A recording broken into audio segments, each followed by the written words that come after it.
Welcome, O mighty one. We Furlings have waited long for your coming. You must help us defeat the enemy and save the free tribes. As the oldest and wisest of the tribe, I will be your guide. Let me show you our home. Press and hold your left mouse button to select the terrain. Keep the left mouse button pressed and move your mouse to look around.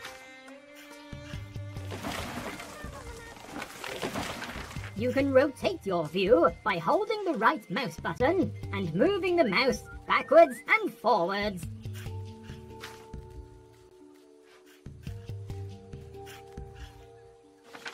As a god, you have power over the land itself.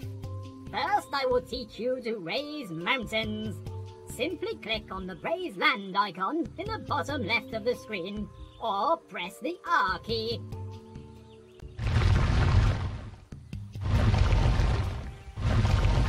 Creating mountains is a great way to raise a barrier between your village and the enemies, or to remove areas of flat land near their borders to slow their expansion.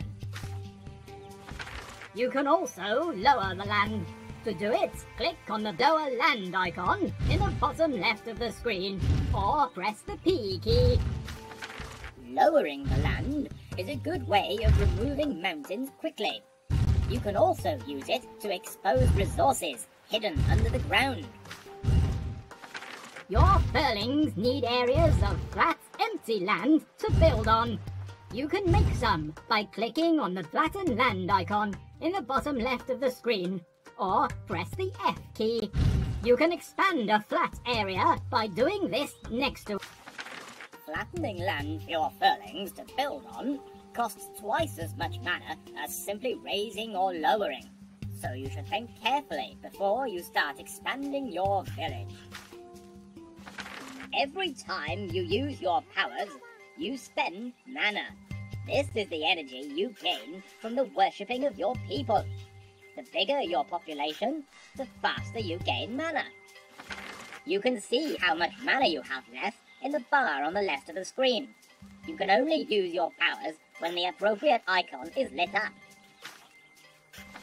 If you want to move quickly from one location to another, you can use the overhead map. To use the overhead, click on the map. Simply click on a location. If you need a break, you can pause the game.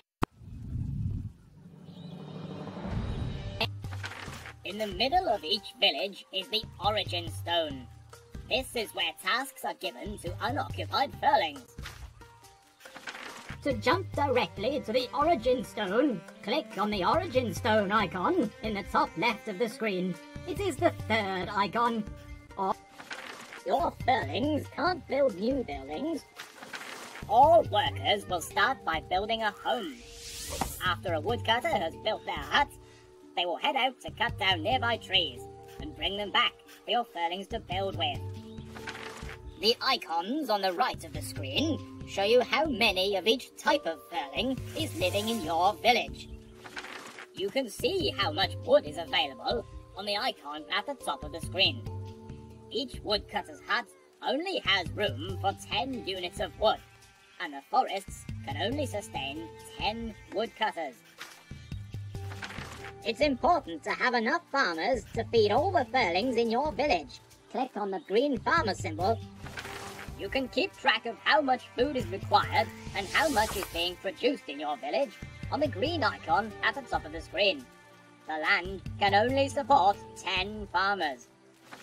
if there's not enough food to feed everyone, the first number will turn red and your Furlings will start starving. Click the origin stone icon to leave the origin stone. Up to 5 unoccupied Furlings will stand around the origin stone. When you assign a task to one, a new one will appear after a few seconds. Make sure you have enough food to feed them all. The key to expanding your village is to carefully balance the numbers of each type of Furling. Remember, the more Furlings you have, the faster your mana grows. As your Furlings build more buildings, your village boundary will expand. Growing your borders will give you access to more resources and keep your furlings better protected. There is much more for you to learn, but that will have to wait until later. You are needed elsewhere in the fight against the enemy.